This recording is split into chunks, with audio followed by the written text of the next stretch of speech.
Kula terangno saking mulai asbabun nuzul. Rata-rata ulama itu berpendapat bahwa asal mula Isra itu sebagai hiburan ya.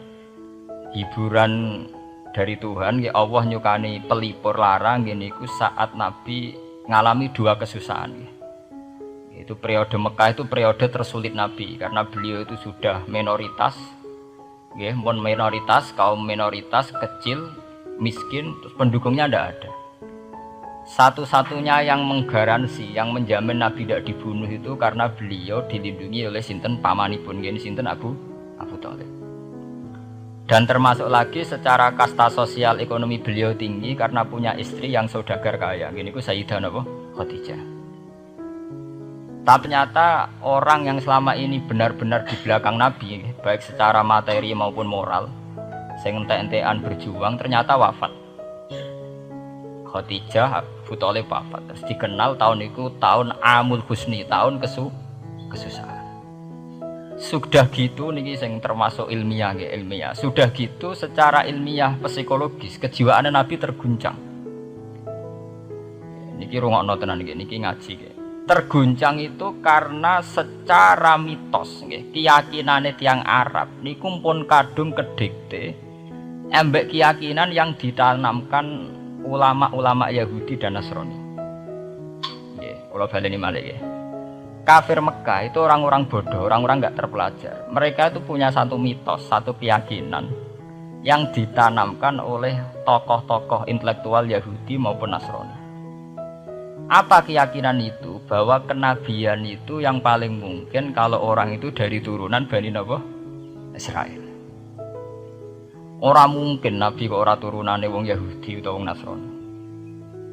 Sehingga ketika Nabi mendakwahkan diri sebagai Nabi, mereka bilang antakulu innama unzilal kitabu ala ta'ifataini min qablina.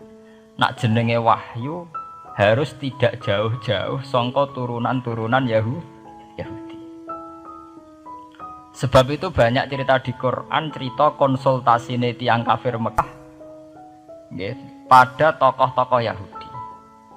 Setelah konsultasi ya disesatkan. Orang mungkin Nabi kok nggone ummiyin mung bintu-bintu untuk napa? Wahyu. Padha-padha dadi nabi rak kita, ora Muhammad. Ini kalau cerita sejarah.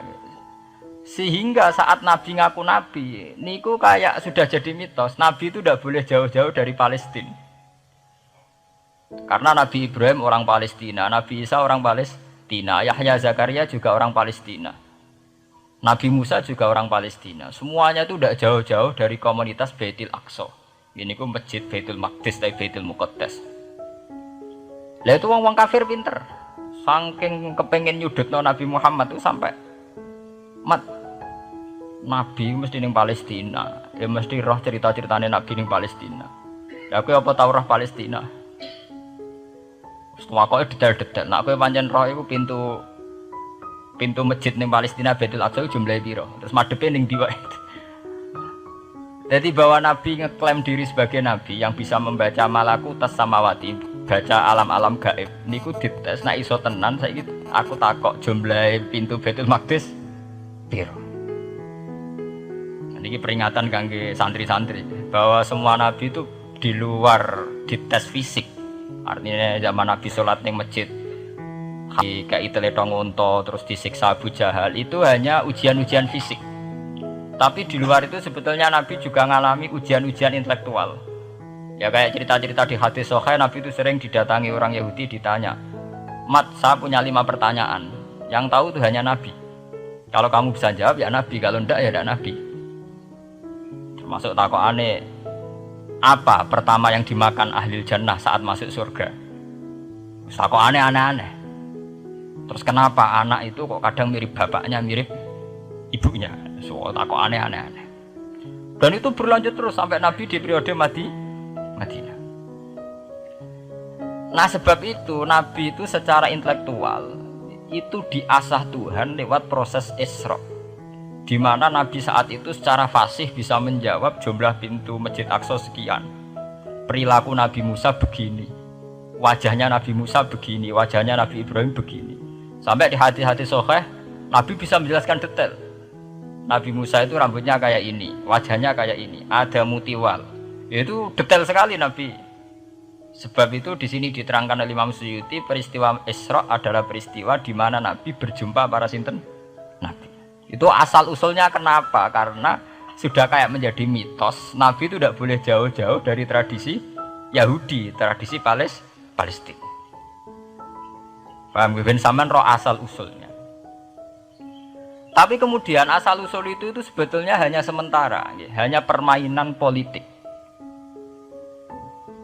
Sampean ben roh sejarah, permainan politik, manipulasi politik. Sebetulnya Nabi itu ya tidak jauh-jauh dari beliau adalah keturunan Israel. Israel itu bukan menunjuk sebuah negara loh, sampean pun salah paham. Israel dalam bahasa Quran itu menunjuk auladi Yakub. Israel menjadi negara kan baru kemarin setelah diberi kemerdekaan Inggris, paham ya? Israel sebagai negara kan baru apa? Kemarin. Sehingga istilah Israel di Quran maupun di hadis adalah menunjuk auladi Yakub. So intinya di antara anak Nabi Yakub ono jenenge Yahuda. Yahuda di turunan-turunan itu Bani Yahuda niku diarani Bani napa? Israel. Ternyata setelah dirunut Nabi Muhammad itu tidak beda jauh dengan keluarga Israel.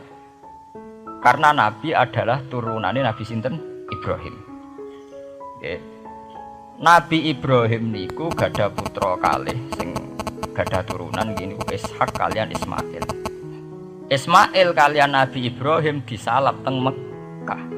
Ini sing disebut Quran inni askantu min dzurriyyati biwadin ghairi dzi sar'in inda baitikal muharram. Terus saking Nabi Ismail nurun-nurun ngantos Sayyid Adnan. Ya, mulane nak teng berjanji disebut wa adnanu bila bin intadzabil ulumin nasabiyya ila dzabihi Ismail nisbatuhu wa mun. Secara teori ilmu nasab Sayyid Adnan jelas-jelas wa adnanu bila bin intadzabil ulumin nasabiyya ila dzabihi Ismail nisbatuhu wa mun apa? Tapi yang menjadi masalah, yaitu tadi saya sudah bilang, seakan-akan Nabi Muhammad itu orang yang benar-benar berbeda dari dinasti itu, dari keturunan itu. Karena orang Yahudi, orang kafir Mekah di kepentingan menggagalkan kenabian Muhammad, sehingga dilecehno Muhammad bin Abi Kabsah. Oh Muhammad sing cilik di rumah tukangan wedes. Jadi, gue nak seneng kiai kan. Inna akramakum indallahi atqakum. Cek Ben Karlan, cek Karmin pokoknya takwa ya Kia. Ya, itu nak lagi gedeng kiai iku kan. Anake Karlan kok kakean tingkah. Nah, dhisik wong Mekah ya ngoten niku.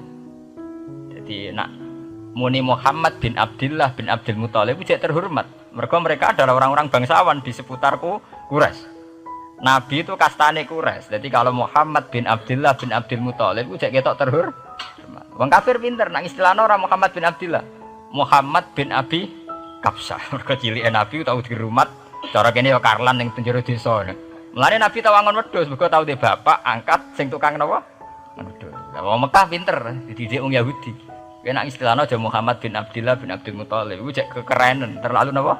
Keren. Jadi Muhammad bin Ibnu Abi Kabsah.